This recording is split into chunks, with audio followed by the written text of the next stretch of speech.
always use. All right, so I'm just stirring this together. The gelatin is melted already. My job is done. That was easy. And then I'm going to add the 2 cups of cream. So that'll start to cool down the thing. I guess that's like the Jell-O trick where you add like ice instead of heating up all the water. So it'll reduce the amount of time you need to chill it to get it to a solid state. You know, the recipes that I love doing are ones that you can make ahead of time. I have a busy life. You know, I have 3 kids, I have twins, I write cookbooks, I have multiple restaurants. What else do I do? Oh, I have a root beer company, which actually I think you guys are going to get some of my root beer on the way out tonight. I do a cinnamon ginger vanilla flavored root beer that's sold nationally. I bought a case of it. Did you? Oh, for yeah. Christmas. Yes, I know about that. So, you know, busy life, busy person, and I like to entertain, but there are some tricks to being able to do it when you have a busy life, and one of them is finding recipes you can do the day before. The other trick I do is I always shop on a different day than I'm prepping. So if I'm having a dinner party, it's sort of a 3-day thing. Like I shop 2 days in advance, I cook 1 day in advance, and then the day of the party you're doing anything that can't be done ahead of time. So break it up just to guarantee success, to be relaxed, be in control, to not have to borrow from the neighbors as much. I have these great neighbors, the Besses, who they just leave their door open because they know I'm going to run over and need an egg, going to need vanilla, you know, and vice versa. They borrow from me, so I just buy extra when I need to. So I'm going to pour these into this sort of like a rock glass, but you know, you could use anything. You could pour this custard into any container whatsoever and chill it. So you could do it in a plate if you wanted to do a really shallow, low, flat one. That would be cool, right? You could do it in something tall and thin if you had a spoon that's thin enough to go in it. What I like to do is I go in my cupboard at home and I look and see what's dustiest. And because first of all, it needs washing and it gets you to wash it. And second of all, it means somebody who's probably coming for dinner hasn't seen it in a while, right? Because you haven't used it. So it like forces me to kind of like put stuff into rotation. As much as I love our little Ricard glasses, I try to branch and bridge over to something else. So that's sort of, and it doesn't matter how weird a glass it is. It's the red wine glass, just do it. See, try it, it's so fun. Just force yourself to use the glass that's the oldest, dirtiest, ugliest, dustiest one in there. And you do this, do a dessert in it, and it's so fun. I do that with cocktails all the time. Actually, we say to strain. I don't always bother, you know. But Erin was nice enough to bring me a strainer. If you want to be like super, you know, want to be like professional, you can strain this just to make sure like your earring didn't fall in or your pencil buns. And what it does basically is it pulls the vanilla bean out. If there was a lump of gelatin in there, it would pull it out. But there's no lump because we did it right. And I'm just going to pull my bean right out. I am going to pour it into a pitcher with a spout because I just think that's easier to get liquid into where you want it to be. So that's a really nice tool to have, some kind of big pitcher with a pour spout or a clear one. I make a lot of jam, and I'm using this kind of 4-cup measuring cup constantly for jam making. And then we can fill them as full as we want. You know, if you wanted it to be really dramatic, but you're doing 7 different desserts, you could just do a small portion like that in a really tall glass. That would be cool, right? And do like some tall fruit. Or you could fill it up that way. But I like to look for fun containers. You know, see if you haven't used your demi-tasse in a while, if you have them, use that. I have those little glass espresso glasses with the metal handle that are really cute, and I never use them. This would be darling in that, you know? So basically you're just pouring it into whatever container you want to use, and then stick it in the refrigerator. I don't cover it right away because it's giving off some heat right now, and if I were to put plastic over it, you will get some condensation, which will then drop down onto it. So leave them uncovered till they're sort of room temp. But stick them in the fridge at least 4 hours, but overnight is great. And even I've made them 2 days in advance, and they're perfectly fine. They're great. And then you can really garnish it with whatever you want.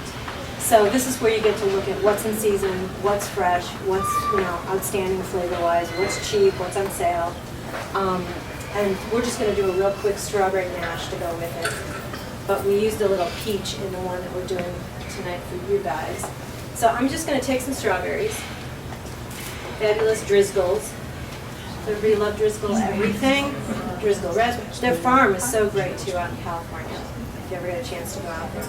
So I'm basically just cutting the green bit off. I'm tempted to do a fancy little cut for you, but it's not going to matter because we're just mashing it up. So stop before I do that. I'm just sort of cutting them up into chunks in a bowl. And what happened was I go strawberry picking every year in June. You go up to Wisconsin, go to Thompson, right? Go to Broad Stop afterwards, have some cheese curds. It's a ritual.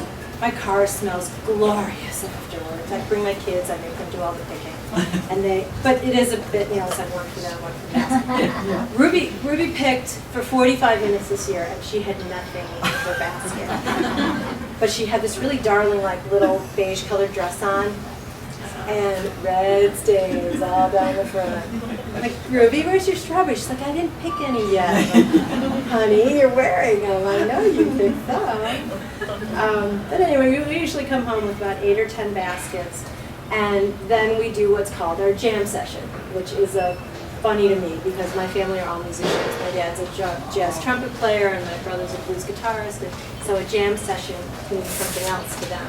But for me, what it means is making jam all day. You came over, actually, didn't you? I did, yeah. It went so long this year that she was done with work and we were still going, so she came over to help. Yeah, I remember that. So the first step when you're making strawberry jam is to cut the green tops off, give them a wash, cut them up, and then mash them with a potato mash, like what you make mashed potatoes with. You're adding some sugar, you're mashing them together, and the flavor of that fresh, just mashed berry with a little bit of sugar is it's like heady almost. And I thought, God, this would make a great just fresh sauce. Just wanted to stop right there and not even go any further. So I thought, that's something I'll do. What would that go with? And I just sort of love the classic combination of strawberries and cream. So this is the cream, the buttermilk panna cotta, and the strawberry mash is the strawberries. So I'm just going to sprinkle a little bit of sugar over them. And again, if you're doing it for 8 people, obviously you'd cut more berries than I've cut here.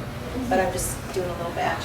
And we forgot our potato masher tonight, so it's at home very lonely. So we're just going to use a fork, which works just fine too. And I'm just mashing them up with the tines of a fork. And again, if you wanted to add another fruit, you could throw apricots in here. If you had some good soft red peaches, throw that in there for combination, or just leave it straight. I've done raspberry mash, which works well. Blueberry is not my favorite one because the skins are so prominent, and blueberries actually have a lot of natural pectin in them. So if you let it sit, it starts to gel all on its own. Strawberries, on the other hand, don't have a lot of natural pectin, so they stay sort of nice and loose and subtle. And you'll find as you're mashing the strawberries and they come into contact with that little bit of sugar, that they start giving off juice. Sugar has a way of sort of extracting moisture, pulling moisture out of it. See, it's like already making its own sauce. Can you see that? So that's the strawberry mash. I wouldn't make this the day before. I would try to do this more, a couple hours before you're going to serve it, just so that it doesn't start to break down anymore or lose its color or vibrance. But to finish off the dish, you just take the strawberry mash and just pop it on top as much as you like. So you can cover the top. Can you smell that? It smells so good. So that's the finished dessert. I forgot to show you a couple other examples of vanilla beans. I didn't make this. I don't have that kind of spare time. But these are both from Mexico. This is a little basket that's woven out of vanilla beans. And this is actually a bundle of vanilla beans that have been woven together just in a decorative fashion. But that, you look at that and there's a lot of time. It just speaks time to me. They're beautiful. I've also seen ones that are like little figurines on horseback. They're like little folk heroes. I think they mostly come from Mexico, and these were actually gifts to me from the Yosemite family. As they go down to Mexico to one of their plantations there, they bring some of these nice things back, these handmade things back. So they gave it to me. Any questions about how to make the buttermilk panna cotta? Really? I taught that well. Did you guys get it? That's so